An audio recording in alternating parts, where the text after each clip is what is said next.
And here we go. This meeting is being recorded. Well, thank you. All right. Recording thank you to the guys. cloud, right? What's that now? To the cloud. Recording to the cloud. Nobody ever knows where that is, though. It's actually not that cloudy here in Michigan. So, all right, guys. Well, thank you, as always, for joining. I appreciate you guys putting aside an hour to really own your own development. We'll have a couple managers on here sharing some things that they've come across in these last few weeks. But as per the usual, this follows a similar structure, and this will be no different. So leadership equipping workshop here, 7-Eleven. Hopefully you get your Slurpees. The standard, guys. So we're going to talk about the standards, and we're going to talk about how to get there. But first, best vacation you've ever went on. Could be as a kid, could be as an adult, could be both, I guess. But add it in the chat if you don't want to be the vocal type. But it would be nice to hear from some of you as far as the best vacation you've ever gone on. And go.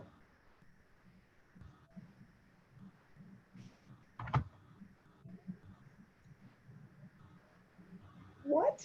I'm so sorry, Cody. What did he say? Yeah, I don't get out much. Cody's never been on vacay.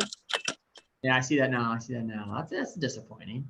I don't get out much. Dominican Republic. I've only been out of the state once, so. And it was Ohio. I apologize. Where was it? Where'd you go out of state? I went to a football camp in Tennessee. Okay. Well, there you go. There you go. Okay. Why?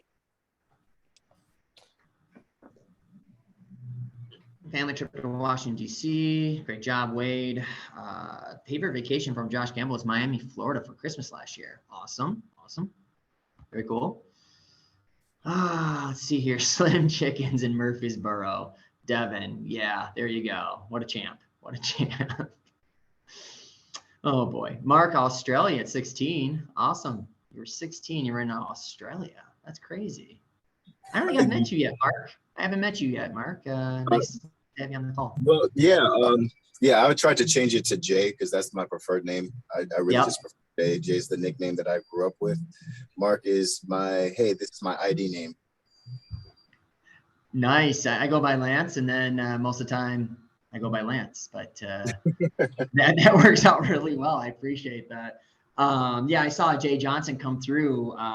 They accepted it, and I said, well, who in the world's Jay Johnson? And then I saw Fort Lauderdale on there. So welcome to the call. Yes, thank you. Yeah, absolutely. So you prefer Jay then? Yes. All right, rock and roll. Jay it is. And you got to get out to Slim Chickens. Have you been to Slim Chickens before? No. All right, well, you're missing out. Talk to Devin about it when you guys get off the phone. Okay. All right. Meet Devin and talk about Slim Chickens. All right. So thank you guys for adding your voice to that little icebreaker. Appreciate you a whole lot. So moving on, guys, ways to grow, as always, be vulnerable, be real, right where you're at as a leader, as you're developing. Really take down the I know that filter, fresh eyes, fresh ears. There's something new that you can grab hold of on the call and then actively engage. Yes, you can passively observe and you'll get something, but you won't get nearly as much as you would if you actively engage on the call. So please do that. That would be great. As far as just objectives for today, I like to try to kind of list them out for you. And most of the time, I think we hammer this, we hit this home. But objectives for today, really understanding power dynamics and how that differentiates from a call we've had previously, which was talking about just power distance, which had more to do with just communication. This will have to do sort of with how we carry ourselves in conversations, especially with those that we're looking to hold accountable, as well as embracing conflict. It's everywhere. And so we'll talk about embracing conflict. And then last but not least, always give you something you can use today. It's important that we are individuals of action and intentional action because it's the doing something about it that actually keeps us in that 5% that we always talk about. So as far as objectives for today, that would be that. Now with vision, we talked about this last time, wanted to cast a vision for this call. If I can get one person who doesn't mind reading, that would be awesome. And don't be shy.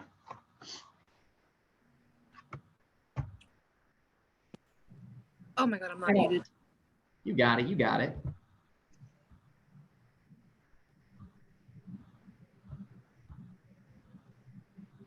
I don't know who just said that. Go ahead, Stephanie. Okay. To create leaders of integrity that believe their words and actions must be connected. Leaders who actively pursue development, leaders that grow and have the humility and heart to grow others, leaders who have boundaries and responsibilities, fill out their spheres of authority and influence, leaders that set and hold standards. Absolutely, and thank you so much. I didn't want to have to pick on anybody, so I appreciate you jumping in there. Hey Lance, can you let Bree in? Absolutely, absolutely, I can. And we'll let her in. Be good to have Bree join us. Awesome. All right. So yeah, so that's the vision. Thank you so much, Stephanie, for reading that through. So as we look to action and how we best obtain successes through the actions we take, we know that's to remain in the 5%, we have to take action. So I'm just going to ask you, how have the last few weeks gone? It's been a minute since we've been together. Any wins, any notable struggles? Would love for you to add things to the chat. This would be a perfect time to just commit to action, something of a share on your end through the chat function. But yeah, if you have something of a win, a notable struggle, and you want to speak to that, now is as good a time as ever. So I'll leave the floor open for just a minute or two for you to add your voice.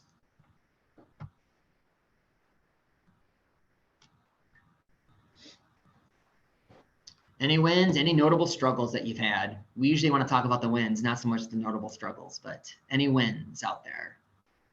I'll go. Awesome. So in Grand Rapids, we've had a lot of complaints in our reviews about how unclean our building is, and we spent a lot of time getting things cleaned up. And we actually got a review the other day where somebody talked about how clean the place was, and I was joking with one of the assistants that I teared up a little bit when I saw it, but that was something that felt good to finally see people had recognized the work that had gone into getting the place cleaned up. Excellent. Absolutely. It goes a long way. I mean, your building speaks something before you even get a chance to greet them, right? They're walking up to your building. They're in your lobby area or your mezzanine area because you're in that shared space. And that's true for all of us, right? The building does say something. So thank you. That's awesome. That's really awesome. Anyone else? Going, and gone. All right, guys. Again, this is your call just as much it's mine. I want to make sure that you guys are sharing the wins. It's always important. So I'm about to show you guys a clip here. It's only about a minute long. Maybe you've seen this before, maybe you haven't. It's a really important clip, life-changing even if you allow it to be. Yeah, a lot of potency on this particular clip, and hopefully you get some major takeaways from it. All right, so without further ado, here we go.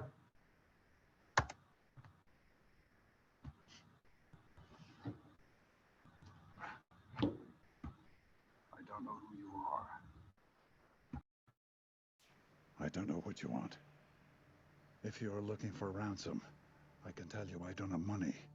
But what I do have are a very particular set of skills. Skills I've acquired over a very long career. Skills that make me a nightmare for people like you. If you let my daughter go now, that'll be the end of it. I will not look for you. I will not pursue you. But if you don't, I will look for you. I will find you. And I will kill you.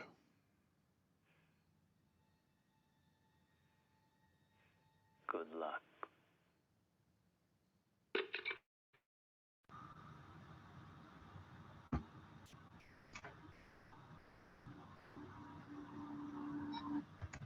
All right, so are you in a hostage negotiation? Anyone ever seen that clip before? Taken. Yeah, Taken, right? It's a great film. I think it is a great film. I don't want to ruin it for anybody. I don't want to spoil it for you, but obviously trying to be a little funny here. No one has found themselves in that serious of a situation before, but yeah, it's a great clip. Kind of made Liam Neeson's career. He went on to film many other movies after that, and he still is asked to this day to kind of play that part. He can't even remember the lines from that particular part of the movie. It's a minute long, and again, I don't want to spoil it for you, but He essentially, his daughter gets kidnapped. He has a long, illustrious career in doing some questionable work. I think a lot of it was government as well that he was working with. It's been a while since I've watched the movie, but when he starts to say, yes, I have this special set of skills, he's kind of in this hostage negotiation. I want my daughter back. And if you don't get her back, this is what I'm going to do. Sort of a game of cat and mouse. Yeah, good luck. We'll see what happens from here. It collectively becomes one of the biggest I told you so's in cinematic history. It's an excellent movie. And obviously, none of us are in a hostage negotiation, nor do I pray that none of us, we ever are. I hope no one is. But really, the reason for the taken phone speech and why I want to show that to you is it can feel that way when we're dealing with not just our guests, but most importantly, with our team members. We find ourselves in what feels like a hostage negotiation. I don't know if you've ever been there before. You're sitting there and you're getting some grief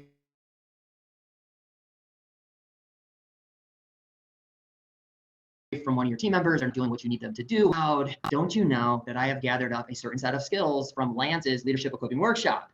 And don't you know, if you don't clean that bathroom, well, right. No, you don't do that. None of us do that. But we find ourselves in these situations where it feels like a hostage negotiation. And so really it comes down to ways in which we view sort of the role that we have in the business and the roles that they have in the business and the part that they ultimately play. Two ways that we can approach power dynamics, as I like to call them, and really how we approach conflict is either like a pendulum, which is really that power is always shifting and it's moving from person to person. That pendulum kind of swings back and forth. Sometimes we have it, sometimes we don't. Other way that we can use this, and really this is the healthy way to function with power dynamics, it's defined by roles and responsibilities. Really what we've talked about, I think on our second call that we had was spheres of authority and influence, where there's drawn boundaries, everyone plays a role and they have responsibilities in the business to get us to where we're trying to go, which is to run safe, clean, and fun parks. And so we can view it as a pendulum that's always moving or defined by roles and responsibilities. And so just to further define it for you, the power pendulum has its own symptoms. If this is you, you may find yourself managing in a way where there's erratic performance, lots of highs and then plenty of lows as well. Maybe there's no plan in place when you're dealing with things with your team members. Inconsistent messaging. It's inconsistent. Often maybe you even put off having to deal with said team member because you just hope somebody else deals with it down the road. Often driven by emotion. Emotion plays a big part in the power pendulum. It can feel personal at times, centered on a task at hand mentality, and can often evolve into some form of manipulation. And again, it's tied back to emotions. It really can create within the room, the management room, a us versus them mindset. It's us really versus them. And on any given day, that power pendulum switches and it shifts back to the team and then back to us when we push and we press and we kind of force our hand, right? Versus power defined by roles and responsibilities. What I love about this, it provides a stable and solid environment. It undergirds park goals. It dials right back up to the park goals. It allows for a plan of attack. It creates consistency. It's not governed by emotion, and it's centered on standards. It always goes back to the standards of how we operate. And so, again, these are power dynamics, the power pendulum. And, you know, you may look at this and say, well, where does emotion play a part? Where does relationships play a part? I'd like to say that I think I'm quite, I like to be a relational manager. I do try to go out of my way to be more relational. I think I do get more mileage out of those I lead like yourselves. When I am relational, right? I don't view anybody as an automaton, as a robot in the system that is, or as a cog in the machine, as they'd like to put it, or as I put it sometimes. Listen, we are dealing with people. We're a people business, and we want to remain that. So emotion is part of it. Relating is a huge part of it as well, but there is a difference, and let me explain. So what about relational leading? How do we marry the heart and the head? Well, there's a difference between managing by relationship versus managing by role through relationships, right? So managing by a relationship, do they like me? Do they think I'm funny? Do they want to work for me? Do I want to work for them? How well do they know me? Versus managing by a role, the role that they play in the business through a relationship. I still remember like just yesterday, basically, it feels at least. I was 17 years old. It was my first real management gig. I was a supervisor in a retail environment. And I remember it being a busy Saturday. I was running one of my first shifts, and my district manager was in the store. 3 individuals who were north of 40 years old. I only mentioned their age because they were much older than I at the time, and they were previous managers in the business. They had stepped down for reasons like it was too stressful, family dynamics, whatever it may have been. They stepped down and they took on reduced roles. This busy Saturday, they just happened to all take lunch at the same time, or really a break. My DM sought me out on the sales floor, said, "Where's all your help?" He saw me running around, and I found out that the 3 team members had gone to lunch without asking me. Well, anyway, that led me to really kind of chase them down in the break room, knowing that my DM was not too far from me. He was right outside the room, actually. And I found myself leaning really hard and heavy on the relationship that I had formed with them. And really even to the point of just sort of an emotional reasoning response. "Hey guys, I know you guys want to take a break together, but you didn't really ask me. And don't you know, Jack is here, and Jack obviously is the DM. And can you guys please just get off lunch? We need you on the floor." And I was managing by relationship. Well, I won't bore you with the details, but I was humiliated. These 3 did not respond to me. I was managing by that relationship. I wondered why internally they decided to not do as I was asking them. Hey, we were good. We had shared and swapped many stories before that. I would even say we were probably friends outside the workplace, even though there was that age separation. But the reality was I was managing by a relationship, not by my role within the business. I went home that day. I stewed on it. My DM did not help me through that at all. He saw it happen, didn't help me navigate it after the fact. And that was, looking back, I wonder why he didn't. But I stewed on it, as I tend to. I'm a high contemplator. And the next day I went into the shift. I met up with 2 of the 3. The other one was off, but I eventually found that individual 2 or 3 days later. No, it wasn't like the movie Taken. No one got hurt. But I did confront them about how that occurred and what happened. And it wasn't managed through emotions. It wasn't managed by relationship, but I managed it through the role that I play in the business and the role that they play in the business to bring us success. And needless to say, it course corrected itself, and they knew going forward that it was going to have to be different. And so relational leading, it's available to us. We need to relate to each other. We need to relate to our team members, but we must do it by role, through relationship, not managing it chiefly through the relationship that we have. All right. Any questions at this point, guys? I feel like I'm talking fast here. So, all right. So conflict is really all around us.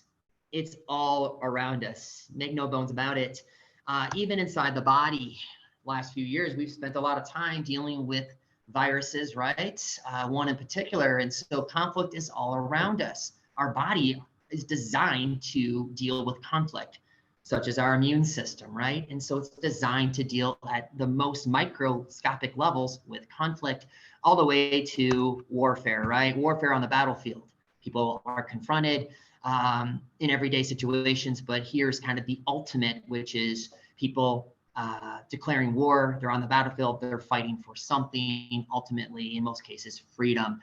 All the way to our connections with those we employ, those we work with. There can be conflict in everyday exchanges, from I asked you to clean the bathroom, you didn't do that, so on and so forth, right? And so conflict is all around us. And really, if we look closely enough, everything is engineered for conflict. In fact, there's a plan of attack. No one goes into war, nor should they, without being prepared for battle. Our bodies are prepared for battle. And we go into our day-to-day, or we should at least, knowing what to do when we're in that battle. I'd like to say, and I'd like to look at for just a moment some conflicts that we come into. This was actually a poll that I took from just my walks with parks these last few weeks. These were some newer managers that are with the Innovative Heights system, and these were some of the feedback points they've given me as far as friction that they have with their teams when they try to get them to do some things. And so these are some things that were said by some managers within the Innovative Heights network. I tell them to do something, and they simply turn away from them. They turn away from me. I tell them to do something, and they simply turn away. They just walk away from them. Can you believe it? That's a manager that may have been you at some point. They don't do their job well. And in this case, I try to coach them, so on and so forth, and they just don't respond. They don't do their job well. All the way to they don't show up to work, who's been there before. They just don't even show up. I don't even have a chance to get in front of them because they just don't show up to work. We're experiencing all sorts of labor woes within our network because, well, we're trying to prepare for something as someone doesn't show up to work. So I'm going to prepare for that in advance. And obviously we know from the spends that we have out there from a labor spend perspective, we just can't be doing that, right? So we have to deal with these conflicts and what is perceived conflict. So it's wise that we don't learn how to swim while in the deep end. I don't know about you, but I don't want to learn how to swim in the deep end. Just like I don't want any one of us learning how to deal with a level red in the midst of a level red happening. It wasn't that long ago that I was a first-time parent. I have now 3 kids with my wife. My oldest is 12, but when he was 2, it was our first experience with a tantrum in the grocery store. Any parents who have been there, they know what that's like. Well, we didn't have a plan of attack. And I remember it just like yesterday, having my 2-year-old, who's now 12, his name is Judah. We're in the grocery store, probably in the deepest trenches of said grocery store, and we're parked a quarter mile off the front of that grocery store, and he throws a tantrum on Saturday afternoon. And my wife and I just looked at each other. We looked at our screaming kid. We looked back at each other, and we just were filled with panic. What do we do? How do we get out of this situation? We're embarrassed. We're humiliated. We don't know how to handle it. And we're in the deep end, and we're trying to figure out how to swim. How often do we find ourselves in that situation? We're in the deep end. We're trying to figure out how to swim. You're in that moment of conflict, and you just don't know what to do. Well, you may revert to a power pendulum, exert some level of force, emotional reasoning. Hey, come on, I need you to do this. We go way back, so on and so forth. So let's get back to the conflict, guys. I tell them to do something and they simply turn away from me. I would say in this moment, it's important that we translate this. We look at why. Why is this occurring? And I would say my translation of this would be they don't respect this manager, or they don't believe there's a consequence. One, if not both. They don't respect him. They don't believe there's a consequence. Here's another thing. They don't do their job well. Well, I would say translation, they have not been shown the expectation nor the consequence of not reaching it. And then finally, they don't show up to work. Translation, they don't value their position or have gotten away from not showing up before. Otherwise, no consequence. I hope you see a theme here. No consequence, and really the expectation placed on them to do their job. Actually had a manager recently tell me they want to hold their team to the standards of a clean bathroom, but they themselves don't even know what chemicals to use in the bathroom to keep it clean. Guys, obviously we have to be much better than that. We have to set our managers up and our leads up for success. How can we hold somebody to a standard if we don't know the standard ourselves? And so I always look to how these things translate. What is the crux of it? What is at the center of some of these conflicts? So here are some things that we can do to really be more inclined to do it by role and responsibility, manage by role and responsibility. And this is not an exhaustive list, but as always, we're looking for practical ways to apply these things we're learning. So how do we practically approach power dynamics through roles and responsibilities? Define the roles and responsibilities. You're going to provide a purpose for those that work for us, right? Provide the purpose for your court monitor. You're the difference maker between whether someone jumps with us safely or not safely. Here's the role you play. Here is your responsibility. You're going to T-slop them. I don't use that a whole lot. Wade does quite a bit. It's kind of a goofy expression, but it's actually an important one. We're going to tell them. We're going to show them. We're going to let them do the things that we just told them and showed them, right? Observe and then praise them. It's a teaching and training dynamic that we can put out there. We're going to provide accountability. We've gone over this before. Clear expectations, follow up, coach them, celebrate, or here it is again, give consequence. That's an important piece. List the company objectives. If everything we do at the end of the day funnels into being clean, safe, and fun, we can go back to the role and the responsibility that they play in our business and be that much better. And then standards of excellence, guys. Standards are standards are standards. And we want to continue going back to that. So I did ask a couple managers to share some things that they've done to, I think, manage more around roles and responsibilities. And so I'm going to have Seville here from Madison really just shout it from the rooftop. I know early on you were calibrating your leads, trying to get them up to performance levels to do the job to its fullest extent. If you don't mind just kind of sharing some things you did to calibrate with your leads as to what the role and responsibility that they have in the business is, that'd be awesome. Can you hear me? I can hear you, man. I can hear you. Yeah. Thank you.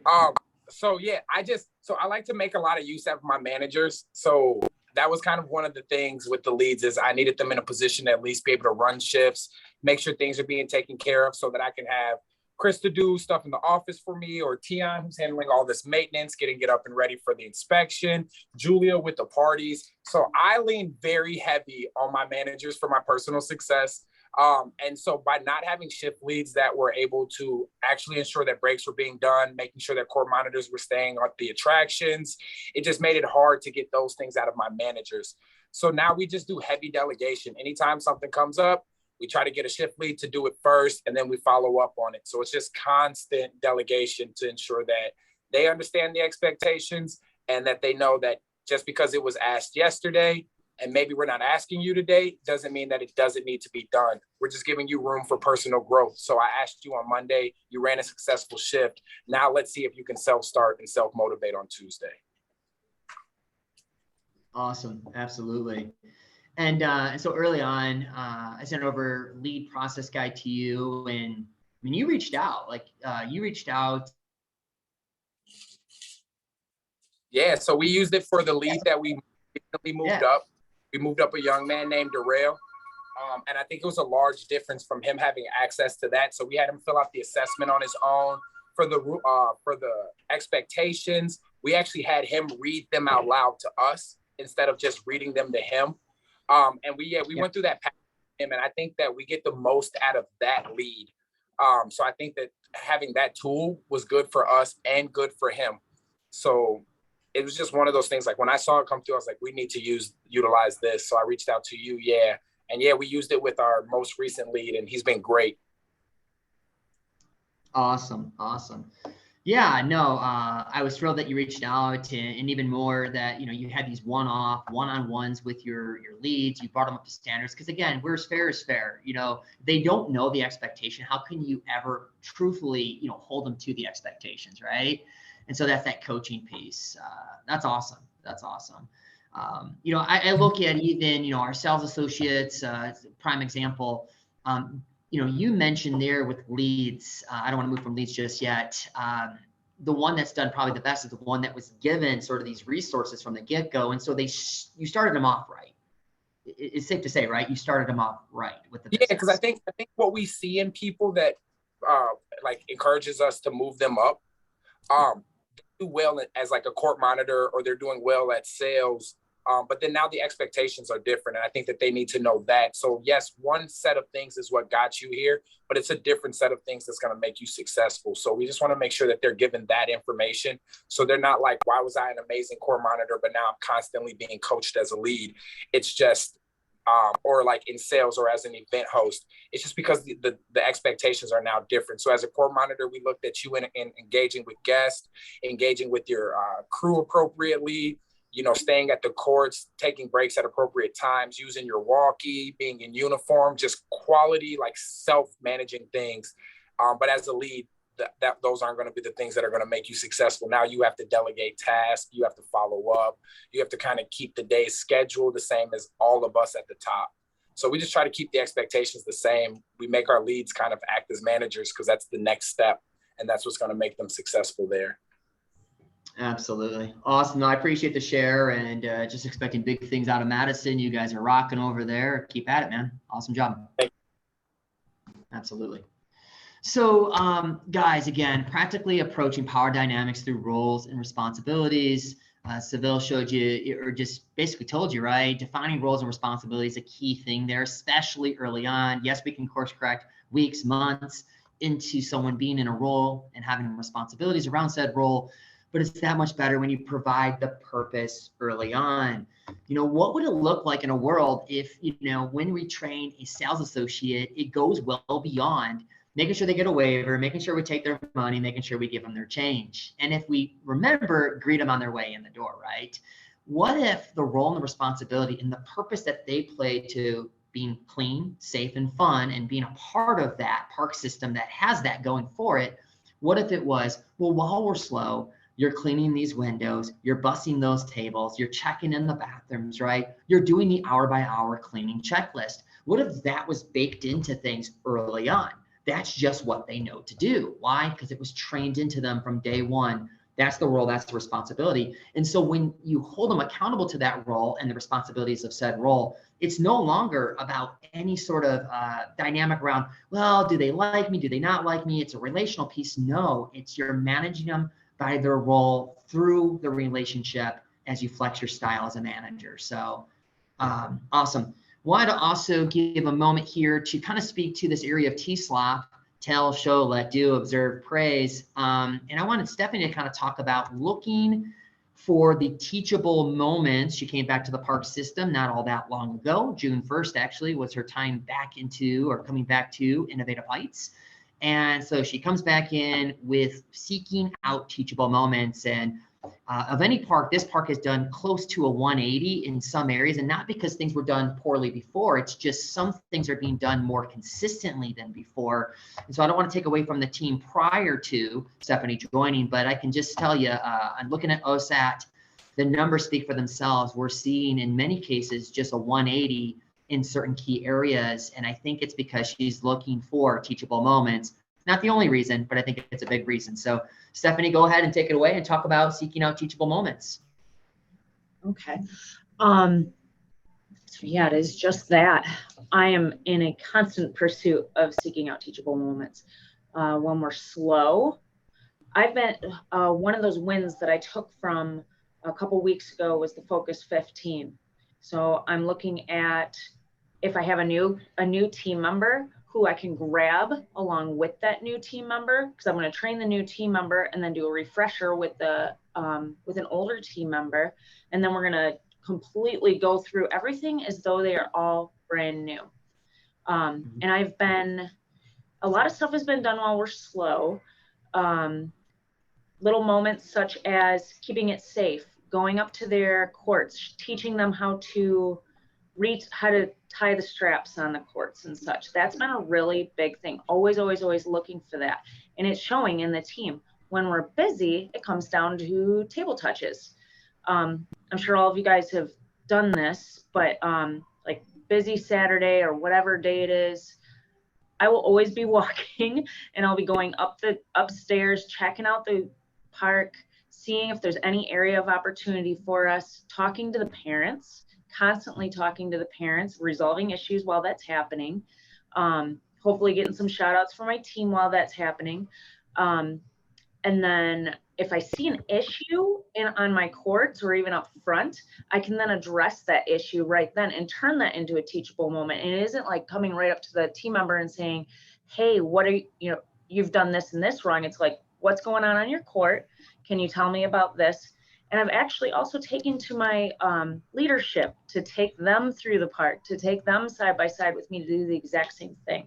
And I'm actually encouraging them to do that with the team as well. So I want my leads, my managers doing that with the leads, and the leads doing that with the team. Not just, I see you doing this, or talking in the walkie with them. Like I want a lot of side by side stuff and taking that teachable moment as well. Yeah. Oh, awesome. You mentioned Focus 15, and I think that might have just been a conversation you and I had. So I don't think we brought that up in prior calls, be it the GM Connect call or these calls. For just a moment, Focus 15, where did that originate from? I mean, I know where it originated from, but how did you take that and really what is it? Okay, so I gave Lance a call and I was like, what in the world do I do here? It's still really refresh in the park. And what I was noticing was that my court, just in different areas of my park, our park, there was just, I don't know, there wasn't consistency. A lot of like things weren't being done to standard. And I'm like, okay, we got to have a big meeting here. I need to do all these big meetings, but I don't have the labor to do them. And Lance brought up the Focus 15. He's like, well, why don't you take 15 minutes, not just you, but all of your management, take 15 minutes a day, pick 1 or 2 team members and train them on something or retrain them on something. It's huge. It's so huge. And it's becoming where I'm planning it out, it was at first like, okay, who hasn't been trained on this? Who hasn't been trained on this? Okay, I'm gonna pick you and you. But now it's like, okay, I've got this new person coming in, you're coming along, or these guys haven't been trained on straps. This is the first thing we're gonna do, or we're gonna do injury training or membership training. It's just this, it actually isn't even 15 minutes. It always goes way longer than 15 minutes because I'm a talker. But it's huge. Awesome. Awesome. Yeah, it's intentional coaching, right? Because otherwise the day gets away from you. Our days are busy. There's fires to put out, and it's just intentional coaching of, like you said, 1, 2, maybe 3 team members. It's okay if it goes beyond 15 minutes. It's just, I say 15. We talked about 15, if only just because for some that's going to be a stretch, right? 15 minutes. And so, but you got to start somewhere. And so it's intentional coaching throughout the day, and yeah, it's showing up in the results. That's not the only reason why. You guys got a great team there. But keep after it, seeking out those teachable moments, continuous improvement each and every day. So I appreciate the share. Awesome. Any questions for Stephanie or Seville? Any questions?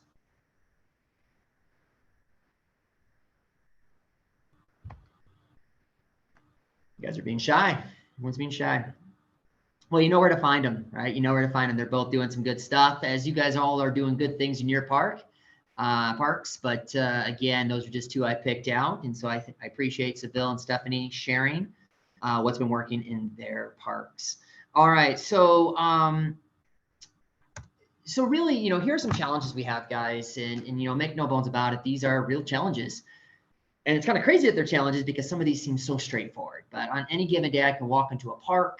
Michael could walk into a park. Bree could walk into a park. And I don't want to speak for them, but I can only imagine it happens elsewhere just the same. Team members out of uniform. Team members without name tags. Party rooms left dirty. Seen it many times. Team members not greeting. Court monitors are inattentive. Statue-like court monitors. Hey, we have cameras up in the ceiling. We need an actual active court monitor. Otherwise, we have other eyes watching said guests, right? Sales associates not pitching memberships, pitching, right? They're just not engaging at the level we need them to, right? And so those are some challenges that we come into. And really, it's one of those things that if we look to how to practically approach some of these challenges through power dynamics that are seen through roles and responsibilities, all of these things go away if we just give the standards. Here are the standards. The standards around uniform. We have things in place for that, guys. We have a beautiful team member poster that shows here's the standard. Here's what the model team member looks like. It's on us as managers, as leaders, to hold that standard, because as a leader, if you walk past a fallen standard, that now becomes the new standard. We know, guys, standards of excellence around party rooms being left dirty. What is a room supposed to look like? If you need to take a picture of a room looking perfect and pristine and then show that to your party pros, please do that, right? Team members not greeting. We know what a good greeting sounds like and feels like. And if we don't, guys, that's something you should be doing in your leadership meeting. Maybe take a walk with the park while you're doing a facility walk. See if your team is truly greeting, right? Court monitors inattentive, sales associates not pitching. It goes back to all of these things. Defining roles and responsibilities, providing your team members with purpose. Here's your purpose.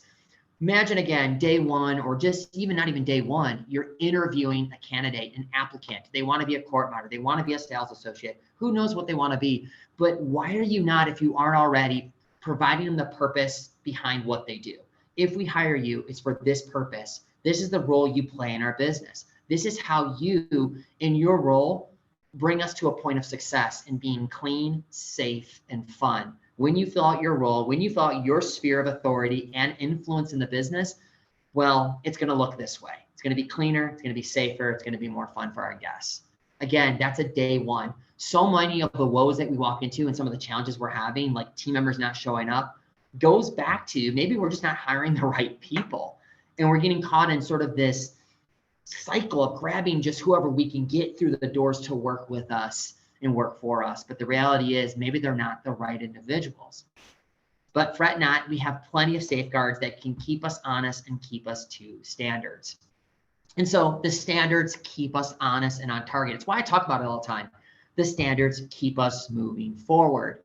Listen, if you have the standards in place for what a clean park should look like at the end of the day, it will not matter if you're a new manager or an older manager, you've been with us for some years, the standards are the standards. And it may take that newer manager, almost always will take that newer manager that much longer. Maybe it's a half hour longer, who knows, to get the team to those standards.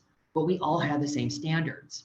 We may just not have the ability to get to those standards in the same amount of time. That doesn't change the standards, right? So again, newer manager versus older manager, we all have the same standards. In fact, I had a manager reach out to me not all that long ago and said, hey, Lance, I understand the standards. I really, really do. And believe you me, I want the standards to be met. But I also can't stay after a half hour, 45 minutes to an hour longer each night. It's wearing on me. Well, through discussion, we found that there were some tools that this manager did not have. We've had these tools, but they didn't have these tools readily available to them to use to get us to those standards. And it was a great conversation. And I think it lent itself to that individual, once they put some of these tools in place, being able to close out the park in an efficient way and while maintaining standards. And again, that's just one example. So again, the standards keep us honest, they keep us on target, and they're really important, obviously. And so we'll kind of wrap up here, guys, with creating behaviors around expectations. I don't know if you know this, but our brains are ultra flexible, and channels and roads are regularly created through repetitive behaviors. I'm sure you've seen before, you've read before about creating behaviors, creating routines. How does something become sort of just a way of life? It's the way you do things. Well, it's through repetitive behaviors. And so if you view the brain as just channels being created at any given notice, well, I'll quote Dr. Caroline Leaf, who's a neuroscientist, who had this to say about the brain. Thoughts travel on brain highways called neural pathways. Metaphorically speaking, the wider the highway, the easier it is to repeat the same thought, or in this case, your thoughts that become actions. And the more we repeat the same thought, the wider the physical highways in our brains get. This is just reality. They can see this. So the more we do something, the more prone we are to do it, well, automatically, right? So we have to create behaviors, both for ourselves and for those that we lead. And so creating behaviors around expectations, as I said before, what if in the world that we live and breathe and work in, sales associates from day one or even day two knew that beyond just getting a waiver, taking money, giving change back, where to greet, where to clean, where to, do any other number of things that a sales associate does, get out, bust tables, that sort of thing, right? They're on the move, and that is just part of what they do. It's the behavior. And so if we view creating behaviors like creating roadways or pathways in our brain, it can look like a highway, but it doesn't look like that at first. And so when we're looking at new ground, guys, it's like a densely wooded forest. Here's new ground. We can move through this forest, but not with ease. We're going to have briars. We're going to not be in great shape. We're going to come out muddy. We're not going to look all that great, but we can take new ground. We can move through. We can educate. We can train. We can T-slop our team members, right? We can show them the way through the new ground that we're trying to forge, right? And so that's taking new ground. It doesn't always look pretty. Most of the time it doesn't, but we can get from A to Z, even if at times our vision is obscured. We know on the other side is where our destination is, right? So there's the new ground. But if we do it enough, guys, we do forge a path. We actually forge a path. I know this is getting a little poetic, but it's true, as seen by neuroscientists. Guys, forging a path by just moving back and forth will forge a path. It becomes that much easier to access certain behaviors and really get the kind of results we're looking for ourselves individually and for our teams. Forging a path then leads to creating a road. It's easier to travel. We can even travel with more people than just a few of us, right? We can create that road. We can move as we need to from A to Z. It becomes a lot easier. And if we do that enough, and if there's enough traffic going to and from A to Z, well, guys, we cement a super highway. Doesn't mean we don't have to travel it. You still got to travel it. And so it's not that it's any easier. I mean, in many ways it is. If you're trying to take an 18-wheeler down the road, it's that much easier to move down a super highway than a path in the woods. Obviously, that would be impossible, but you still have to move across that road. You still have to move across that super highway. And so in our business, guys, we have examples of super highways to success. And let me name just a few of them. The Innovative Heights report card, the hourly cleaning list for those parks that are on those. For those parks that aren't, you will be shortly. Onboarding videos, onboarding flip charts. If we're not doing this, guys, this is a huge miss. Not only is it mandatory for everyone being brought on to be a part of the onboarding video and the onboarding flip charts, it sets the standards, guys, from day one. You're part of something bigger than this just being an hourly gig. We want you to see what we're trying to cast from a vision standpoint. And I can tell you, not everybody's watching those videos. Not everybody's doing that flip chart. Most often it's because, well, we're too busy, we're moving too quickly, or sadly, we have people within the fold that just don't believe in it. Guys, we need to believe in these things. Onboarding video is crucial. Onboarding flip chart sets people up for success. No different than going over their roles, their responsibilities, and getting a good training in. If we botch the hire, then we botch the onboarding, and then we botch day one training, so on and so forth, guys. If they were just the wrong hire to begin with, it's going to be next to impossible to course correct. But we're not doing ourselves any favors. If we didn't hire them well from the beginning, but we think we can course correct, we at least need to do our part to onboard them correctly, to train them correctly. Team member uniform poster, I've talked about that. Limbo inspections, monthly team member meetings, weekly leadership meetings, DBR calls, attending leadership equipment calls. I could go on and on. Posting SMG callback alerts. Guys, there are some that make me wince. Hopefully it makes you wince too. And you go, oh, that's terrible. That's rough. Well, I hope you're posting those. Not because we're trying to shame anybody, but we have to learn and we have to grow from these callback alerts. These are real guests in a moment in time in our park.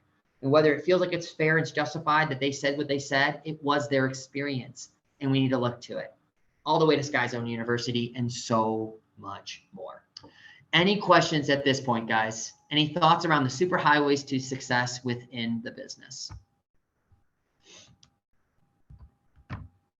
Any observations or aha moments? Any aha moments? Are you talking about like overall or just like? Yeah, overall. Absolutely. Okay. Any aha moments?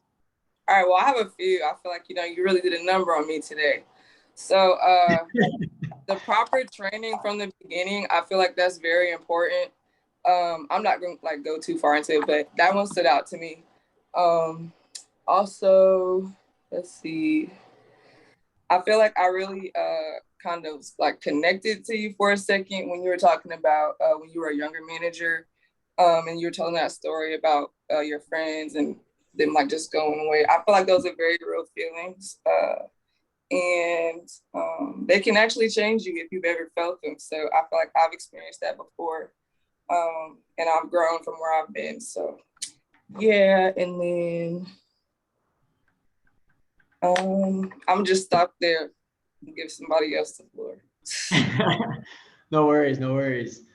It was a little Liam Neeson there. I wasn't trying to give my I wasn't trying to use my special set of skills, but no, I appreciate that. Really, the share is awesome. Yeah, it's yeah, those are real moments.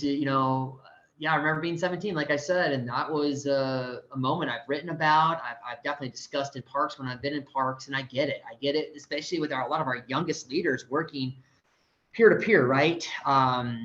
You want to manage through that relationship, or at least you think you can. And usually those are the people who will take advantage of you. First and foremost, they'll be the first ones to take advantage of you. And it won't be because you got a spiffy new, polo and a magnetic name tag or a new email signature, right?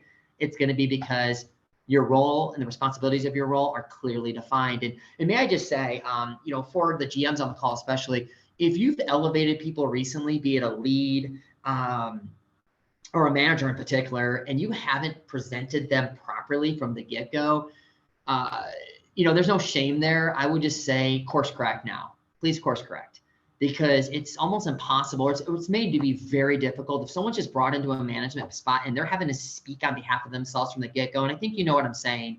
It can be at a team member meeting. I've seen that done really well. The giving out of the lead shirts, sort of that celebratory. They've graduated into a higher position within the business, and everybody applauds. Everyone's excited, or they should be, right? But if you just elevate someone to a manager and you leave it to them to navigate that on their own, and you as the leader of stature, you don't go and say, hey, so-and-so is now a manager in the business. They hold this sort of responsibility in the business, not just to put the keys in the door, but to do that much more for the business. If you haven't done that, please do, right? Because too many managers are set up for failure right out of the get-go because they have to fend for themselves. And then they resort to the power pendulum. It almost always happens. Why? Because it's just in our nature to do that, right? Especially if that role has not been defined or spoken about to those we lead. All right, thank you so much. I appreciate that. Anybody else?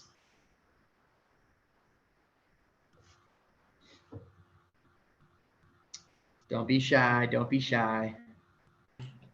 I'll say the onboarding videos and the flip chart really do help. At least it helps me. I'm not sure about everybody else. I think it should help everybody else. It helps me make sure that everybody has the same onboarding, has the same training, so they know the rules and expectations of what Innovative Heights wants for their team members. So I just think it's a really good thing that we made. I'm happy that it's got made. It helped my onboarding be a lot smoother. So yeah. Yeah. Even if you have something memorized, we almost always veer towards the things that are like the sore subjects of the given time, right? I'm really sore over this area, so I'm going to really make sure I land these points about said area. And that'll be different for you than it would be for some other managers, right? And so it keeps us honest, and it's a standard that we maintain. Again, it's a super highway to success. We just got to get on it. We just got to get on it. We just got to do it, right? Thank you, Cody. What else, guys? What else? I had two things. Absolutely. One was when Seville was talking about the leads, and you're talking about what is that called? The lead sheet that you sent out. I just don't have it sitting in front of me. The lead program guide or process guide? Yeah. Process guide. He was talking about that, and I had seen that for the first time the other day, and I found it funky kind of reading it to them. And so when Seville was talking about them reading that out loud to us, I was just like, yes. Because when you're reading it, it's then going in somewhere. So I just kind of took that and I was like, that's pretty amazing. And the other thing was the very last part with the forging the path. I just felt like I could relate to it because walking into a park, it does feel like that. It feels like you're walking, regardless of how long the park has been going, as you're, figuring out how to take ground, it feels like you're walking into a dense forest and you're like, I got to forge this path. It actually just felt like a relief. And I'm like, yeah, that's right. Just continue tree at a time, one little tree at a time. And you're going to make that cute little pathway cute. I don't know, but the picture was cute. Or the highway, or then the super highway. Like that to me was just refreshing and reassuring. Awesome. Appreciate the share. Anyone else?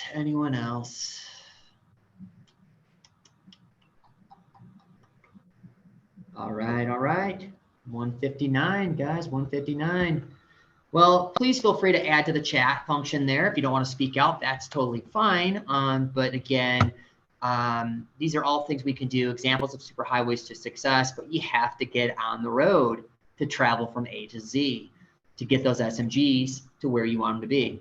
I know, I rhyme, it's crazy. All right, wasn't intended. All right, so I'll leave you with this, guys. Consistency builds, inconsistency kills. It really does. You want to build your team, you want to build your culture. It's about consistency, guys. Almost always when a team is going up and down and all around and they're just not able to secure high greeting scores, cleanliness scores, they're getting the SMG callback alerts.